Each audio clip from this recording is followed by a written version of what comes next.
जिला औरंगाबाद निजाम स्टेट के धूप गांव में चांद पाटिल नामक एक धनवान मुस्लिम रहते थे।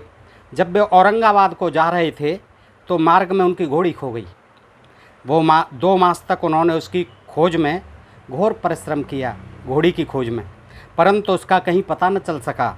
अंत में वे निराश होकर उसकी जीन को पीठ पर लटकाए औरंगाबाद को लौट रहे थे। तब लगभग 14 मील चलने के पश्चात उन्होंने एक आम के वृक्ष के नीचे एक फ़कीर को चिलम तैयार करते देखा, जिसके सिर पर एक टोपी, तन पर कफनी और पास में एक सटका था यानी डंडा था। फ़कीर के बुलाने पर चांद पाटिल उनके पास पहुँचे। जीन देखते ही फ़कीर ने पूछा, यह जीन कैसी? चांद पाटिल ने निराशा के स्वर में कहा, क्या कहूँ, मेरी एक घोड़ी थी, वह खो गई है और यह उसी की जीन है। नमस्कार दोस्तों, ढोल में पोल चैनल में आप सब मित्रों का हार्दिक स्वागत करता हूं। दोस्तों, जैसा कि हम और आप देखते हैं कि धर्म की आड़ में धंधेखोर लोग जो है किसी भी पागल को, किसी भी अनजान को, किसी भी अपरिचित को महात्मा बना देते हैं, संत बना देते हैं, भगवान बना देते हैं, देवता बना देते हैं, मंदिर में पधरा देते हैं और मंदिर बना देते हैं, पूजा प्रतिष्ठा कर देते हैं, उसके लिए धर्म ग्रंथ भी लिख देते हैं, तमाम तरह की कथाएं प्रचलित कर देते हैं, सीरियल बना देते हैं, टीवी पर छा जाते हैं और मूर्ख लोग जो है, नादान लोग, अशिक्षित लोग उनकी बातों में आ जाते हैं और उनकी जो है रोजी रोटी का प्रबंध कर देते हैं, दान देते हैं और उनको माला माल कर देते हैं। दोस्तों, यह बीमारी जो हमारे देश में बहुत है। जब तक लोग अशिक्षित रहेंगे, जब तक ये अंधविश्वास और पाखंड में फंसे रहेंगे, तब तक ये पाखंडी और ठग लोग जो है इसी तरह से भोली जनता को धर्म के नाम पर ठगते रहेंगे। दोस्तों, यह प्रकरण जो है ये साईं बाबा के बारे में भी ऐसा ही कुछ है। यद्यपि दोस्तों, मेरा मकसद जो है साईं बाबा का बिल्कुल भी कोई भी अपमान करना नहीं है, उनके बारे में कुछ भी अलट सलट कहना मेरा कोई उद्देश्य नहीं है दोस्तों, ना मुझे उनसे कोई परेशानी है। लेकिन जो लोग जो है शिरडी के साईं बाबा के नाम पर तमाम जो है उल्टी कहानियाँ, तमाम जो अनाप शनाप कहानियाँ समाज में प्रचलित कर रखी हैं, जिनके ये ग्रंथ लिख रखे हैं और जिनके कारण ही एक अपरिचित अनजान व्यक्ति को जो ये स्वयं कहते हैं, नहीं जानते थे कि कौन था वो, नमाज़ पढ़ता था, मस्जिद में रहता था, फ़कीर के रूप में रहता था। ठीक है, फ़कीर होना अच्छी बात है, संत होना अच्छी बात है, उनका हमें सम्मान भी करना चाहिए, लेकिन उनके जो है उनके नाम पर धंधा करना, उनके नाम पर जो है तमाम अंधविश्वास फैला देना, समाज में पाखंड फैला देना और फिर अपना जो है व्यापार चलाना धर्म के नाम पर, ये जो है देश के लिए बहुत घातक है, समाज के लिए बहुत घातक है। इससे समाज जो है पीछे जाता है दोस्तों, कोई विकास नहीं होता। तो दोस्तों, मैंने पिछले वीडियो में भी श्री साईं सच्चरित्र जो है ये हिंदी में लिखा है और इसमें जो है खुद ये ग्रंथ ही जो लिखा हुआ है, इसको पढ़ने से ही मालूम पड़ जाता है कि साईं बाबा को किस तरह से इन लोगों ने मनगढ़ंत कहानियाँ लिख करके और तमाम टीवी सीरियल बना करके उनको जो है भगवान बना के मंदिर में पधरा दिया है और अब शहर शहर जो है उनके जो है मंदिर चल रहे हैं और खूब जो है धंधे हो रहे हैं। दोस्तों, तो देखिए, यही प्रकरण जो है इसमें दिया हुआ है। आगे देख लेते हैं कि किस तरह से उनकी पादुकाओं की भी मंदिर बना, उसकी जो है पूजा हुई, किस तरह से वो रहते थे, कैसे क्या करते थे। तो दोस्तों, बड़ा रोचक वृत्तांत है। आपसे निवेदन करता हूं कि आप इस वीडियो को भी देखें कि फ़कीर बोले, जब घोड़ी नहीं मिली तो घोड़ी बताई कि चांद पाटिल ने निराशा के स्वर में कहा कि बाबा क्या कहूं, मेरी एक घोड़ी थी, वह खो गई और यह उसी की जीन है। तो फ़कीर बोले, थोड़ा नाले की ओर भी तो ढूंढो। चांद पाटिल नाले के समीप गए तो अपनी घोड़ी को वहाँ चरते देखकर उन्हें महान आश्चर्य हुआ। देखिए, घोड़ी बता दी बाबा ने। अब हो सकता है बाबा के सामने से निकल के गई हो घोड़ी, पास में ही कहीं नाले में चल रही होगी, तो उन्होंने कह दिया थोड़ा नाले की तरफ देखो। तो वहाँ जाके देखा घोड़ी को, तो चरते देखकर वो बड़ा प्रसन्न हुआ। उन्होंने सोचा कि फ़कीर कोई सामान्य व्यक्ति नहीं, वरन कोई उच्च कोटि का ये मानव दिखलाई पड़ता है। घोड़ी को साथ लेकर जब वे फ़कीर के पास लौट कर आए, तब तक चिलम भरकर वो तैयार हो चुकी थी। केवल 2 वस्तुओं की और आवश्यकता रह गई थी। चिलम तो भर चुके थे बाबा, एक तो चिलम सुलगाने के लिए अग्नि नहीं थी और दूसरा साफ़ी को गीला करने के लिए जल। और बाबा तो चमत्कारी थे, फिर भी जो है उनके पास न तो जल था और न अग्नि थी चिलम जलाने के लिए। फ़कीर ने अपना चिमटा, हाँ, फिर वो चमत्कार करते हैं तो फ़कीर ने अपना चिमटा भूमि में घुसेड़ कर ऊपर खींचा तो उसके साथ ही एक प्रज्वलित अंगार बाहर निकला। अब देखिए दोस्तों, इस तरह की जो है चमत्कारिक कहानियाँ। अब कौन देख रहा था? वो घोड़ी मिल गई उसकी। अब वो ही जो है देख रहा है और वो ही जो है इसको यहाँ ये लिखने वाला जो है लेखक लिख रहा है कि क्या करते हैं चिलम सुलगाने के लिए साधारण आँच नहीं। उन्होंने जो है अपना जो चिमटा था भूमि में घुसेड़ दिया और ऊपर खींचा तो उसके साथ ही एक प्रज्वलित अंगार बाहर निकला। देखिए ये चमत्कार, इस तरह के चमत्कार जो है लिख दिए हैं तमाम। और साईं को जो वो शिरडी बाबा को जो एक फ़कीर को शिरडी का साईं बाबा बता दिया। वह अंगार चिलम पर रखा गया, अंगार निकल पड़ा चिमटा पृथ्वी में गड़ाते ही। फिर फ़कीर ने सटके से डंडे से जो ही बलपूर्वक ज़मीन पर प्रहार किया त्यों ही वहाँ से पानी निकलने लगा। अब लगाइए, अब क्या ज़रूरत है इतनी बोरिंग कराने की। बाबा का डंडा ले लो और चाहे जहाँ से जो है बोरिंग हो जाएगी, डंडा मारते ही पानी निकलने लगेगा। अभी तक तो हम महाभारत रामायण आदि ग्रंथों में ही सुनते थे कि अग्निबाण से अग्नि बरसती थी और जल वो वारुणास्त्र जो था उससे पृथ्वी फोड़ करके पाताल से पानी आ जाता था। लेकिन यहाँ जो है चमत्कार ये देखिए, बाबा का भी देखिए आज के युग में भी कि जैसे ही चिमटा जो है मारा पृथ्वी भूमि में घुसेड़ा तो अग्नि निकल आई, और जैसे ही सटके को बलपूर्वक ज़मीन पर मारा त्यों ही वहाँ से पानी निकलने लगा और उसने साफ़ी को भिगोकर चिलम को लपेट लिया। अब देखिए जरा सी साफ़ी भिगोनी थी तो पानी नहीं पीते होंगे बाबा, वहाँ पानी इतना भी नहीं था। और आग जो है धूनी रमाते थे तो आग भी नहीं होगी, कैसे जो है प्रकट कर दी। तो ये इस तरह के अंधविश्वास फैलाए गए हैं, इस तरह की जो है चमत्कारिक कहानियाँ बनाई गई हैं। आगे देखते हैं दोस्तों कि इस प्रकार सब प्रबंध कर फ़कीर ने चिलम पी और तत्पश्चात चांद पाटिल को भी दी। यह सब चमत्कार देखकर चांद पाटिल को बड़ा विस्मय हुआ। चांद पाटिल ने भी साथ में चिलम पी बाबा, और ये देख करके उसको बड़ा विस्मय हुआ। देखिए किस तरह से इनको बनाते हैं मसीहा। चांद पाटिल ने फ़कीर से अपने घर चलने का आग्रह किया। दूसरे दिन चांद पाटिल के साथ फ़कीर उनके घर चला गया और वहाँ कुछ समय तक रहा। पाटिल धूप गांव का अधिकारी था। उसके घर पर अपने साले के लड़के का विवाह होने वाला था और बारात शिरडी को जाने वाली थी। इसलिए चांद पाटिल शिरडी को प्रस्थान करने का पूर्ण प्रबंध करने लगा। लड़के की शादी होने वाली थी, शिरडी जाने वाली थी बारात, तो फ़कीर भी बारात के साथ ही गया। ये फ़कीर जो है बारात के साथ चांद पाटिल के बेटे की बारात के साथ गया। विवाह निर्विघ्न समाप्त हो गया और बारात कुशलतापूर्वक धूप गांव को लौट आई, परंतु फ़कीर शिरडी में ही रुक गया। वो बारात के साथ नहीं लौटे फ़कीर, और जीवन पर्यंत वहीं रहा। फ़कीर को साईं नाम कैसे प्राप्त हुआ ये भी देख लें दोस्तों, साईं कैसे बने ये। अभी तक कोई नाम नहीं है उनका, लेकिन अब जो है साईं नाम कैसे पड़ा कि जब बारात शिरडी में पहुंची तो खंडोबा के मंदिर के समीप महालसापति के खेत में एक वृक्ष के नीचे ठहराई गई बारात। महालसापति के खेत में एक वृक्ष के नीचे बारात ठहराई गई और खंडोबा के मंदिर के सामने ही सब बैलगाड़ियाँ खोल दी गई। उन दिनों बैलगाड़ियों पर ही बारात जाती थी और बारात के सब लोग एक एक करके नीचे उतरने लगे। तरुण फ़कीर को उतरते देख महालसापति ने, जो खेत का मालिक था, आओ साईं कहकर उनका अभिनंदन किया। अब बाबा समझ करके फ़कीर समझ कर उन्होंने साईं कह दिया कि आओ साईं कहकर उनका अभिनंदन किया, तथा अन्य उपस्थित लोगों ने भी उसी दिन से साईं शब्द से ही संबोधन कर उनका आदर किया। इस तरह से देखिए साईं शब्द पड़ गया दोस्तों। कितनी कहानी है विचित्र के। बारात में गए, बारात जो वहाँ रुकी मालसापति के खेत में, मालसापति ने उनको गाड़ी से उतरते देख के कहा आओ साईं, और तभी से ही उनको सब साईं कहने लगे और इसके पश्चात वे साईं नाम से ही प्रसिद्ध हो गए। अब अन्य संतों से उनका संपर्क भी होता है। शिरडी आने पर श्री साईं बाबा मस्जिद में निवास करने लगे, एक मस्जिद में रहने लगे। मुसलमान थे निश्चित ही, तो मस्जिद में ही रहेंगे। बाबा के शिरडी में आने के पूर्व देवीदास नाम के एक संत अनेकों वर्षों से वहाँ रहते थे। बाबा को वे बहुत प्रिय थे। शिरडी में आने के पूर्व देवीदास नाम के एक संत अनेकों वर्षों से वहाँ रहते थे। शिरडी में बाबा को वे बहुत प्रिय थे। वे उनके साथ कभी हनुमान मंदिर में और कभी चावड़ी में रहते थे। कुछ समय के पश्चात जानकीदास नाम के एक संत का भी शिरडी में आगमन हुआ। अब बाबा जानकीदास से वार्तालाप करने में अपना बहुत सा समय व्यतीत करने लगे।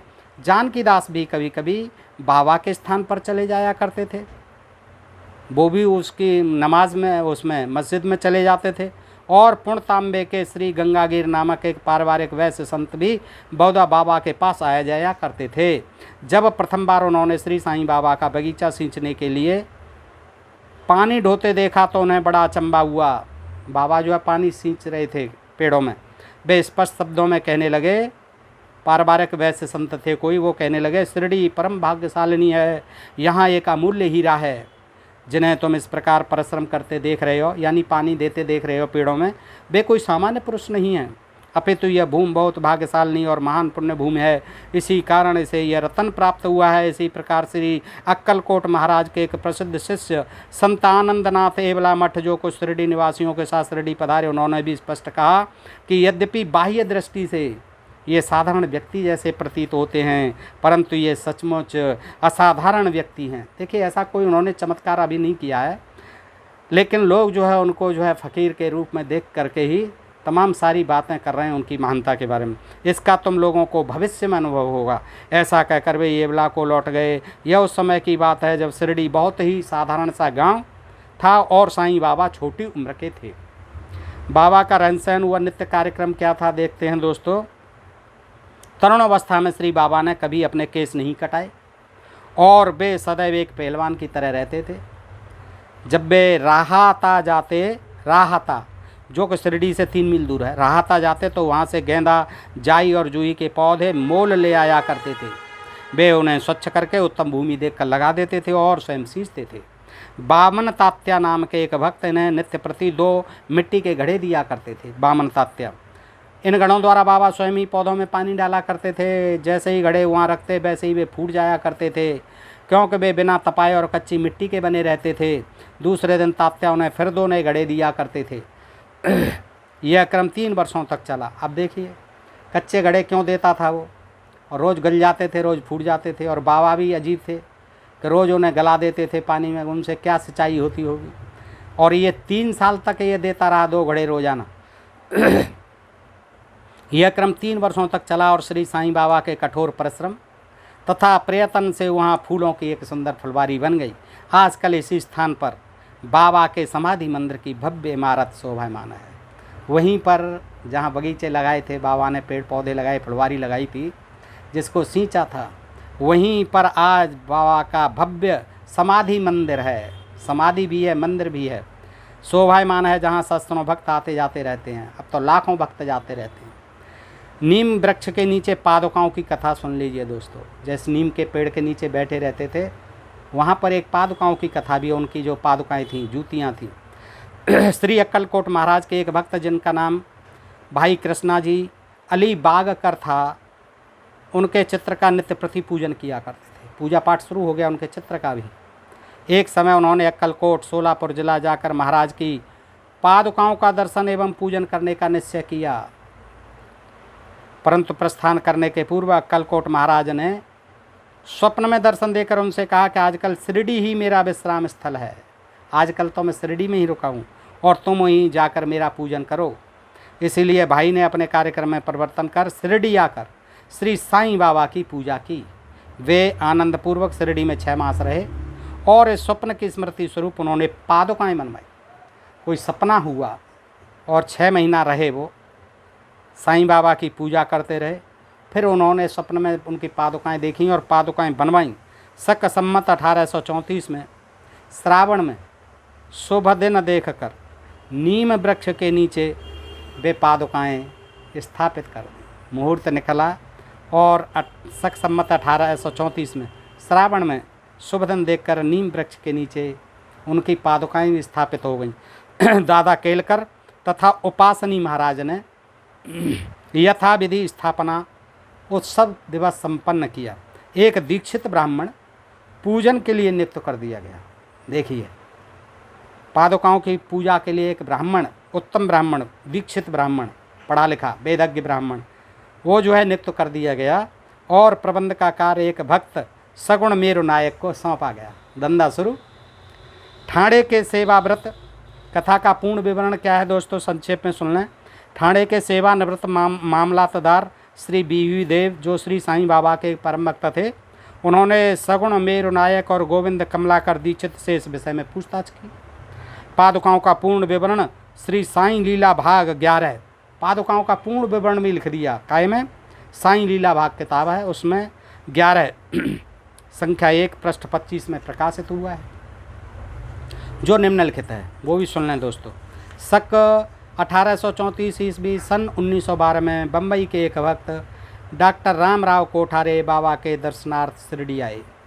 उनका कंपाउंडर और उनके एक मित्र भाई कृष्ण जी अली वाकर भी उनके साथ में थे। कंपाउंडर और भाई की सगुण मेरु नायक तथा जी के दीक्षित से घनिष्ठ दोस्ती हो गई। अन्य विषयों पर चर्चा करते समय उन लोगों को विचार आया कि श्री साईं बाबा के शिरडी में प्रथम आगमन तथा पवित्र नीम वृक्ष के नीचे निवास करने की ऐतिहासिक स्मृति के उपलक्ष्य में क्यों न पादुकाएँ स्थापित की जाएं। विचार बना, नीम के नीचे रहते थे बाबा, उसी वृक्ष के नीचे क्यों न उनकी पादुकाएँ स्थापित की जाएं। वहाँ तो पूजा पाठ शुरू हो गया मंदिर बन के।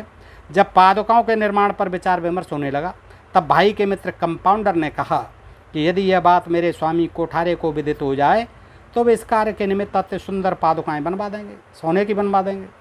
उन्होंने शिरडी आकर पादुकाओं की रूपरेखा बनाई तथा इस विषय में उपासनी महाराज से भी खंडोबा के मंदिर में भेंट की। उपासनी महाराज ने उसमें बहुत सुधार किए। महाराज जी ने सुधार कर दिए। ये देवी के मंदिर में रहते थे, खंडोबा के मंदिर में, और कमल फूल आदि खींच दिए।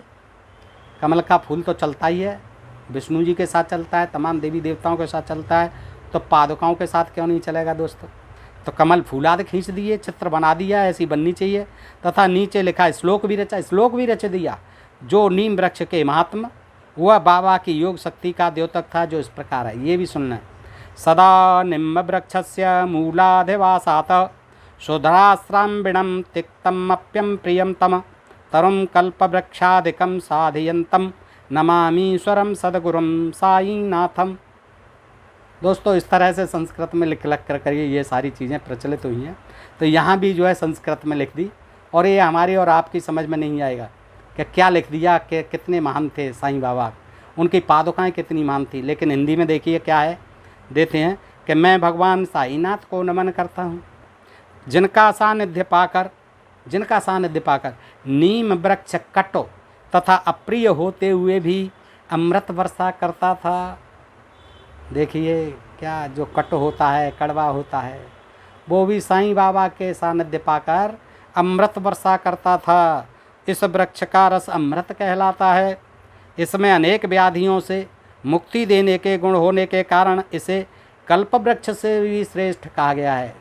अब लोगों की भीड़ जो है लगने लगी, अब उस पर पानी डालेंगे, पत्तों को उसके नीचे नहाएंगे, सारी व्याधियों से मुक्त हो जाएंगे। नीम के वृक्ष की भी पूजा होने लगी, पादुकाएँ भी वहाँ रख दी गई, उनके पादुकाओं की भी पूजा होने लगी, उनके सटका की भी पूजा हो गई। दोस्तों सब कुछ हो रहा है।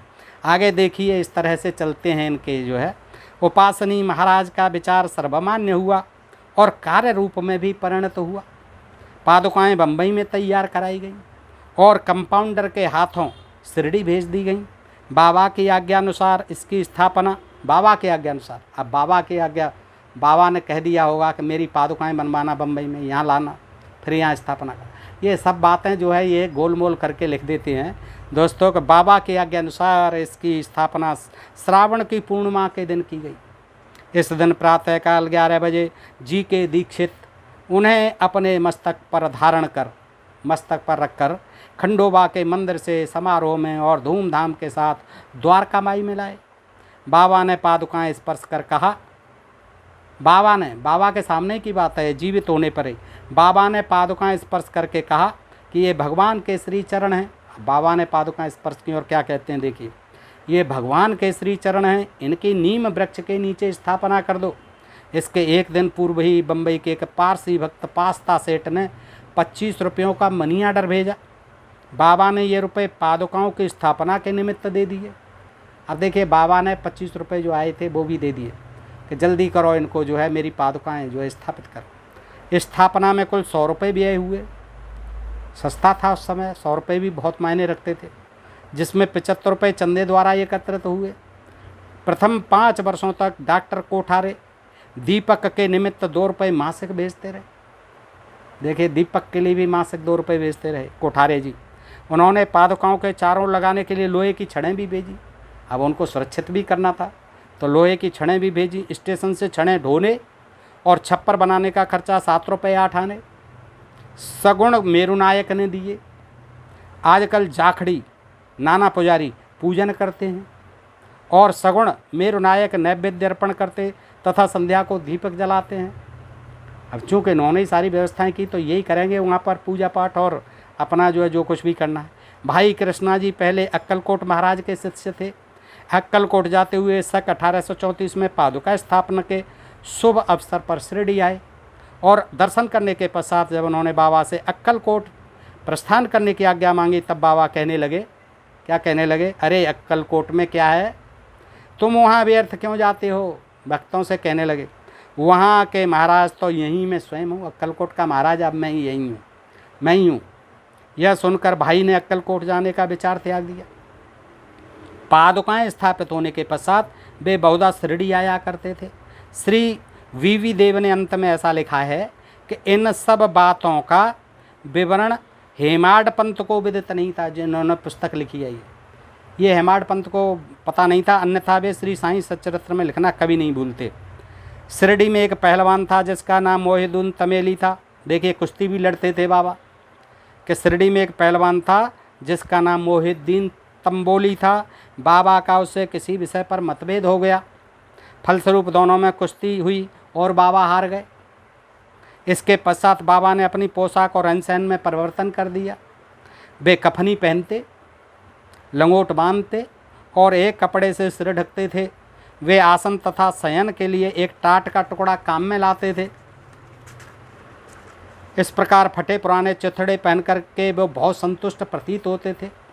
सदैव यही कहा करते थे कि गरीबी अव्वल बादशाही, अमीरी से लाख सवाई, गरीबों का अल्लाह भाई।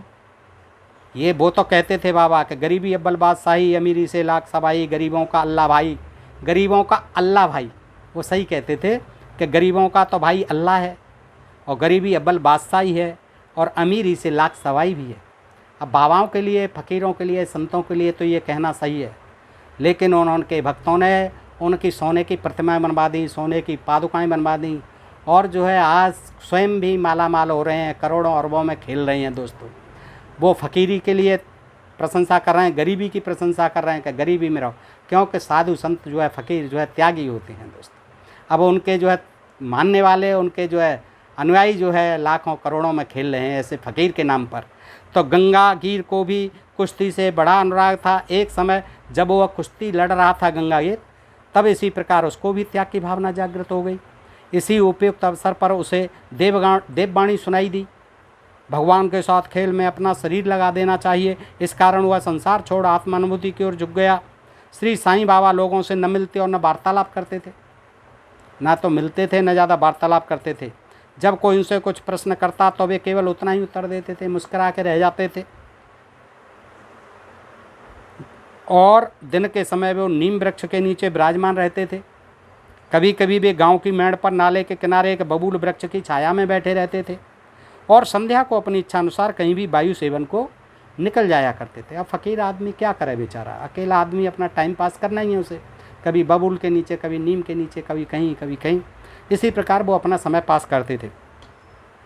नीम गांव में वे बहुधा बाला साहेब डेंग लेके घर जाया करते थे, घर भी जाते थे। बाबा साहब डेंगले के घर बाबा श्री बाला साहेब को बहुत प्यार करते थे।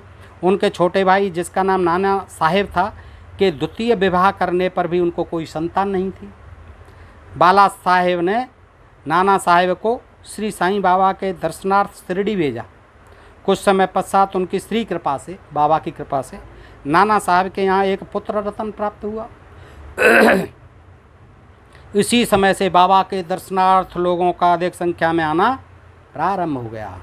ये चमत्कार हो गया कि बाबा के पास शिरडी गए और वहाँ जो है आशीर्वाद ले आए और कुछ समय बाद उनके पुत्र रत्न की प्राप्ति हो गई।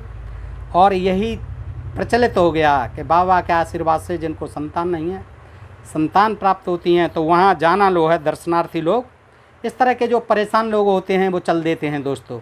भीड़ हो जाती है, भेड़ चाल हो जाती है। तो वहाँ भेड़ चाल में फंसे हुए लोग जो है आना प्रारंभ हो गया और उनकी कीर्ति भी दूर दूर तक फैलने लगी। अहमदनगर में भी उनकी अधिक प्रसिद्धि हो गई। तभी से नाना साहेब चांदोरकर, केशव चिदम्बरम तथा अन्य कई भक्तों का शिरडी में आगमन होने लगा।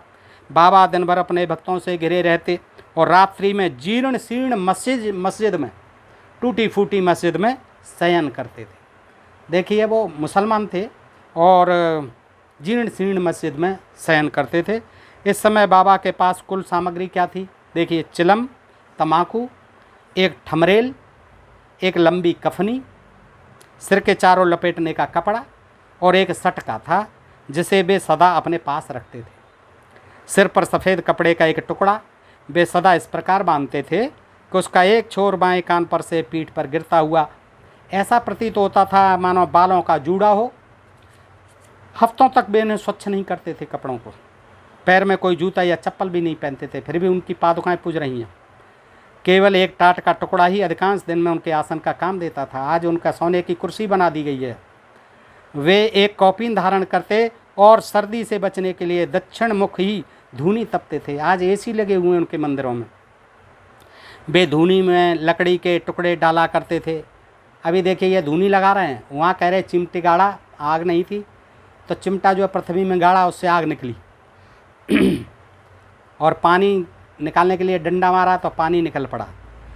अब ये कह रहे हैं यहाँ के धूनी में लकड़ी के टुकड़े डाला करते थे और अपना अहम इच्छाओं और समस्त विषय आसक्तियों की उसमें आहुति दिया करते थे। वे अल्लाह मालिक का सदा उच्चारण किया करते थे। अब देखिए, उन्होंने ओम बना दिया, उनको हिंदुओं का देवता बना दिया है। वे अल्लाह मालिक का सदा उच्चारण किया था। अल्लाह तू ही मालिक, अल्लाह मालिक का सदा उच्चारण किया करते थे। तो कुछ लोग जो कहते भी हैं, हिंदू लोग जो उनका विरोध भी करते हैं, कुछ पंडे पुजारी और कुछ ब्राह्मण लोग, कि ये जो मुसलमान थे कहते भी हैं कि इस तरह से वो मस्जिद में रहते थे और अल्लाह मालिक का नारा दिया करते थे। तो कुछ शिरडी बाबा के भक्तों को, साईं बाबा के भक्तों को बुरा लगता है दोस्तों। लेकिन इसमें बुरा हो या जो भी है, मैं इस पुस्तक से पढ़ रहा हूँ जो साईं सच्चरित्र है, तो वो देख लीजिए, इसमें भी लिखा हुआ है लेखक ने कि वे अल्लाह मालिक का सदा उच्चारण किया करते थे। वो किसी राम का, कृष्ण का, विष्णु का, राम ब्रह्मा का उच्चारण नहीं करते थे। वो जो है अल्लाह मालिक का सदा उच्चारण किया करते थे। जिस मस्जिद में वे पधारे थे उसमें केवल 2 कमरों के बराबर लंबी जगह थी और वहीं सब भक्त उनके दर्शन करते थे। 2 कमरों की जगह थी, टूटी फूटी मस्जिद थी, 2 कमरे थे उसमें, तो उन्हीं में सब भक्त उनके दर्शन करते थे उन दिनों। 1992 के पश्चात कुछ परिवर्तन हुआ। आज भी दोस्तों तमाम साधु सन्यासी ऐसे पड़े हुए हैं जंगल में, वीराने में, उनके पास जो है चिलम पीते हैं और चिलमची लोग इकट्ठे हो जाते हैं, तमाम जो है इस तरह के लोग। कुछ जो है तमाम जो है अपनी अपनी आशाएं लेके जाते हैं कि बाबा का कोई चमत्कार होगा, बाबा का कोई आशीर्वाद मिलेगा तो हमारी जो है मनोकामनाएं पूरी हो जाएंगी। इस तरह के अंधविश्वास जो है समाज में बहुत प्रचलित हैं दोस्तों। तो उनके पास भी जो अपनी आशाएं और मनोकामनाएं ले करके लोग जाने लगे। पुरानी मस्जिद का जीर्णोद्धार हो गया। जो पुरानी मस्जिद थी उसका जीर्णोद्धार कर दिया, नई बना दी और उसमें एक फर्श भी बनाया गया। मस्जिद में निवास करने के पूर्व बाबा दीर्घकाल तक तकिया में रहे। वे पैरों में घुंघरू बांधकर प्रेम विवल होकर मीरा की तरह सुंदर नृत्य और गायन भी करते थे। फकीर थे, अपनी मौज लेते थे। बाबा को प्रकाश से बड़ा अनुराग था। अब अंधेरे में रहते थे तो उजाला तो अच्छा लगेगा ही। वे संध्या समय दुकानदारों से भिक्षा में तेल मांग लेते थे। अब तेल मांगने के लिए कोई औजार नहीं था उनके पास, तेल भी निकाल लेते पृथ्वी से। तथा दीपमालाओं से मस्जिद को सजाकर रात्रि भर दीपक जलाया करते थे। मस्जिद को खूब सजाते थे दीपमालाओं से। यह क्रम कुछ दिनों तक ठीक इसी प्रकार चलता रहा। अब बनिए तंग आ गए, अब रोज़ रोज़ कैसे दें, और वो भी मस्जिद के लिए, तो बनिए तंग आ गए और उन्होंने संगठित होकर निश्चय किया कि आज से कोई उन्हें तेल की भिक्षा नहीं देगा। नित्य नियमानुसार जब बाबा तेल मांगने पहुँचे तो प्रत्येक स्थान पर उनका नकारात्मक उत्तर से स्वागत हुआ। हम नहीं देंगे, हम नहीं देंगे। आप किसी से कुछ कहे बिना बाबा मस्जिद को लौट गए। ठीक है, चलो मत दो भाई। और सूखी बत्तियाँ दियों में डाल दी। सूखी बत्तियाँ थी, तेल तो था नहीं, दियों में डाल दी। बनिए तो बड़े उत्सुक होकर उन पर दृष्टि जमाए बैठे थे। वो देख रहे थे अपनी दुकानों में से मस्जिद की ओर कि आप देखते हैं कैसे दिए जलाएगा। बाबा ने टमरेल उठाया जिसमें बिल्कुल थोड़ा सा तेल था। थोड़ा बहुत तो तेल हो गई। उन्होंने उसमें पानी मिलाया और वह तेल मिश्रित जल वे पी गए। देखिए क्या चमत्कार किया। थोड़ा सा तेल था टमरेल में, उसी में पानी मिलाया और उसे बाबा पी गए। उन्होंने उसे पुनः 3 पाट में उगल दिया, फिर उसी में उगल दिया, उल्टी कर दी, और वही तौलिया पानी दियों में डालकर उसे उन्हें जला दी। वही तेलिया पानी जो तेल में मिला दिया था और बाहर निकाल दे, पी गए, फिर बाहर निकला, उसी को दियों में डालकर उन्हें जला दिया। उत्सुक बनियों ने जब दीपकों को पूर्ववर्त रात्रि भर जलते देखा, तब उन्हें अपने किए पर बड़ा दुख हुआ और उन्होंने बाबा से क्षमा याचना की। अब देखिए ये भी मनगढ़ंत कहानी, पहले मना कर दी, फिर बाबा ने दिया जो है पानी मिलाया, पी गए, फिर निकाला उन्हें, फिर जो है वापस जो है जला दिए। बनिए जो है आश्चर्य में हो गए कि हमने तो तेल दिया ही नहीं था, आज रात को कैसे जलते रहे। फिर बाबा के चरणों में पड़ गए, क्षमा याचना की। बाबा ने उन्हें क्षमा कर दिया, कोई बात नहीं भाई। भविष्य में सत्य व्यवहार रखने के लिए उन्हें सावधान किया कि आइंदा ऐसा मत करना, मेरे साथ ऐसा व्यवहार मत करना, सत्य व्यवहार करो। मिथ्या गुरु जौहर अली। उपरोक्त वर्णित कुश्ती के 5 वर्ष बाद जौहर अली नाम के एक फ़कीर अपने शिष्यों के साथ राहता आए। वे वीरभद्र मंदिर के समीप एक मकान में रहने लगे। फ़कीर विद्वान था, कुरान की आयतें उसे कंठस्थ थीं। जौहर अली को उसका कंठ मधुर था। गांव के बहुत से धार्मिक और श्रद्धालुजन उसके पास आने लगे, गुरु जौहर अली के पास, और उसका यथायोग्य आदर होने लगा। लोगों से आर्थिक सहायता प्राप्त कर उसने वीरभद्र मंदिर के पास एक ईदगाह बनाने का निश्चय किया। अब मंदिर के पास तो ज़्यादातर जो है मस्जिद मिलती हैं, तो उसने भी सोचा कि इस मंदिर के पास जो वीरभद्र मंदिर है, इसके पास ही मस्जिद क्यों नहीं बनाई है, ईदगाह। तो इस विषय को लेकर कुछ झगड़ा हो गया, जिसके फलस्वरूप जौहर अली राहता छोड़ शिरडी आ गया और वहाँ बाबा के साथ मस्जिद में निवास करने लगा। ठीक किया उसने, बाबा के पास आ गया राहता जौहर अली। उसने अपनी मधुर वाणी से लोगों का मन जीत लिया। वह बाबा को भी अपना शिष्य बताने लगा। अब देखिए जो जौहर अली आया था, उसने बाबा को भी अपना शिष्य बता दिया लोगों को कि ये मेरा शिष्य है। बाबा ने कोई आपत्ति नहीं की। अब बाबा तो आपत्ति करते ही नहीं थे, वो ज़्यादा बोलते ही नहीं थे, और उसका शिष्य होना स्वीकार कर लिया कि ठीक है भाई तुम मेरे गुरु हो। बाबा ने मान लिया, साईं ने। तब गुरु और शिष्य दोनों पुनः राहता में आकर रहने लगे। शिरडी छोड़ के राहता में आ गए। गुरु शिष्य की योग्यता से अनभिज्ञ था। गुरु जौहर अली साईं की शिष्यता योग्यता से अनभिज्ञ था, परंतु शिष्य गुरु के दोषों से पूर्ण परिचित था। बाबा जो है साईं, वो पूर्ण परिचित थे उसके दोषों से। इतने पर भी बाबा ने कभी उसका अनादर नहीं किया और पूर्ण लगन से अपना कर्तव्य निभाते रहे और उसकी अनेक प्रकार से सेवा की। वे दोनों कभी कभार शिरडी भी आया करते थे, परंतु मुख्य निवास राहता में ही था। श्री बाबा के प्रेमी भक्तों को उनका दूर राहता में रहना अच्छा नहीं लगता था, इसलिए वे सब मिलकर बाबा को शिरडी वापस लाने के लिए गए। बोले बाबा ऐसा क्यों अनर्थ कर रहे हैं हमारे साथ, चलिए आप राहता छोड़िए। मनाने गए। इन लोगों की ईदगाह के समीप बाबा से भेंट हुई और उन्हें अपने आगमन का हेतु बतलाया। बाबा ने उन लोगों को समझाया कि फ़कीर के आने के पूर्व ही आप लोग शिरडी लौट जाएं। इस प्रकार वार्तालाप हो ही रहा था, कितने में फ़कीर आ पहुँचे जौहर अली। इस प्रकार अपने शिष्य को वहाँ से ले जाने का कुप्रयत्न देखकर वे बहुत क्रोधित हुए। जौहर अली बहुत नाराज़ हुए कि मेरे शिष्य को कहाँ ले जा रहे भाई। कुछ वाद विवाद के पश्चात स्थिति में परिवर्तन हो गया और अंत में यह निर्णय हुआ कि फ़कीर और शिष्य दोनों ही शिरडी में रहें, और इसीलिए वे शिरडी में आकर रहने लगे दोनों गुरु चेला। कुछ दिनों के बाद देवीदास ने गुरु की परीक्षा की और उसमें कुछ कमी पाई गुरु में, जौहर अली में।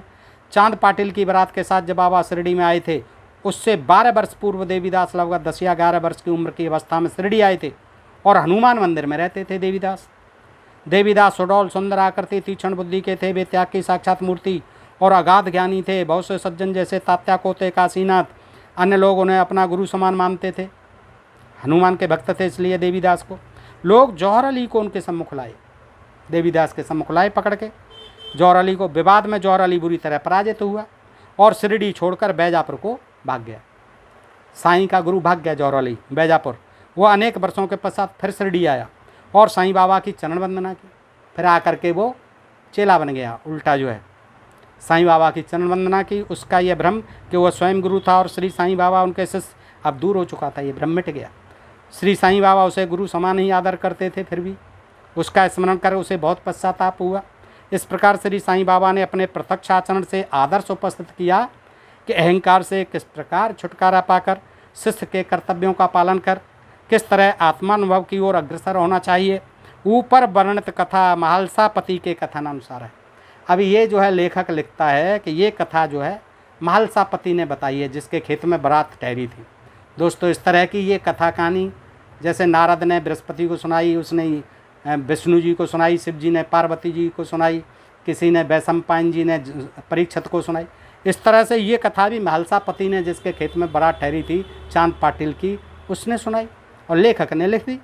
अगले अध्याय में रामनवमी का त्यौहार, मस्जिद की पूर्व हालात एवं पश्चात उसके जीर्णोद्धार इत्यादि का वर्णन होगा। मस्जिद का भी जीर्णोद्धार कैसे हुआ, क्या हुआ, और रामनवमी क्या त्यौहार कैसे मनाया गया, ये सारा विवरण आगे दिया हुआ है। दोस्तों, आज के लिए इतना ही, बहुत बड़ा वीडियो हो जाएगा। दोस्तों, कृपया बताएं कि इस तरह के अंधविश्वास और पाखंड हमारे देश में कब तक चलते रहेंगे और कब तक जो लोगों को ये लोग छलते रहेंगे और किस तरह से ये अवैज्ञानिक चीज़ें, अंधविश्वास और पाखंड हमारे देश को बर्बादी की ओर लेते जाते रहेंगे। दोस्तों, कृपया बताइए। और आप सबका बहुत आभार दोस्तों, आप बहुत बहुत अच्छे कमेंट कर रहे हैं। मैं किसी वीडियो में आपके नाम भी लिया करूँगा। दोस्तों, अच्छे अच्छे कमेंट कर रहे हैं आप, मेरा मनोबल बढ़ा रहे हैं। और आपसे एक ही निवेदन कि अपने प्रिय चैनल ढोल में पोल को सब्सक्राइब करते रहें। आज के लिए इतना ही। नमस्कार, जय हिंद, जय भारत दोस्तों।